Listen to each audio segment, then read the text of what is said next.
வணக்கம்.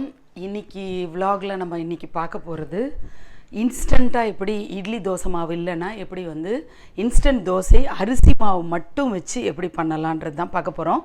ரவா தோசைன்னா நம்ம ரவாலாம் சேர்ப்போம். இது வெறும் அரிசி மாவு 1 கப்பு எடுத்துகிட்ருக்கேன்.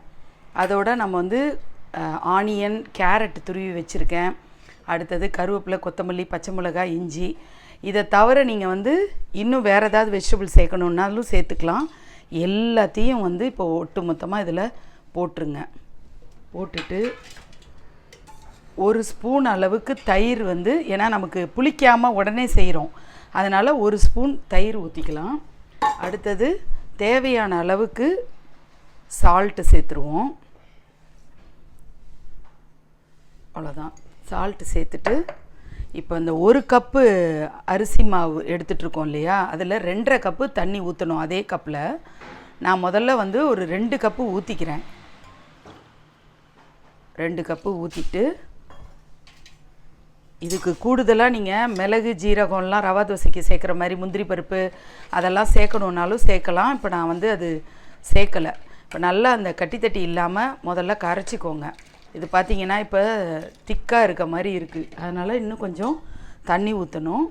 ஸோ நான் இன்னும் ஒரு 1/2 கப்பு கிட்டத்தட்ட அந்த மாதிரி 3/4 கப்பு கிட்டத்தட்ட ஊற்றிருக்கேன். அவ்வளோதான். இதை அப்படியே நம்ம புளிக்கெல்லாம் வைக்கணும்னு இல்லை, கொஞ்சம் நேரம் அப்படியே ஊற வைக்கணும்னு இல்லை, அப்படியே ஊற்ற வேண்டியது தான்.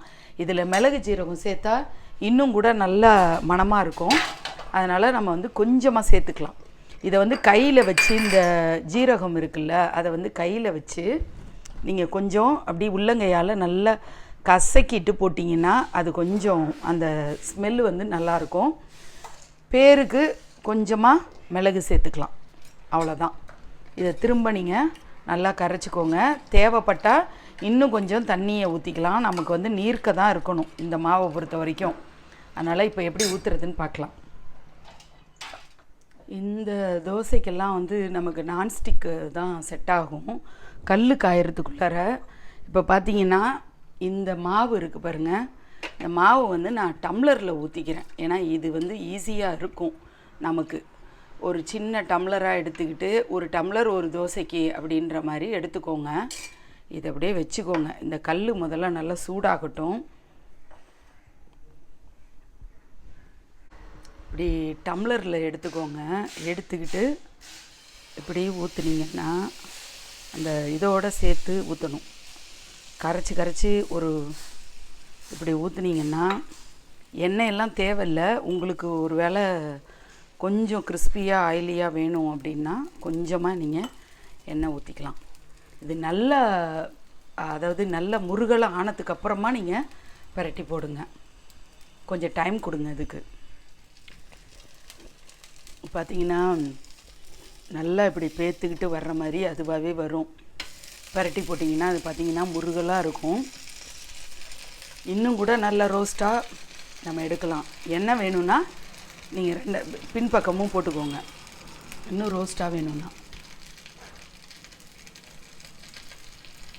கொஞ்சம் வெந்ததுக்கப்புறமா மடிக்க வேண்டியதான்.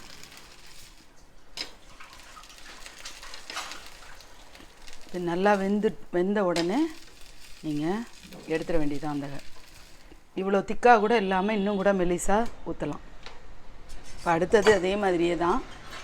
டம்ளரில் அடுப்பை சிம்மில் வச்சுக்கோங்க. ஏன்னா ரொம்ப காந்துனாலும் நீங்கள் செட் ஆகாது.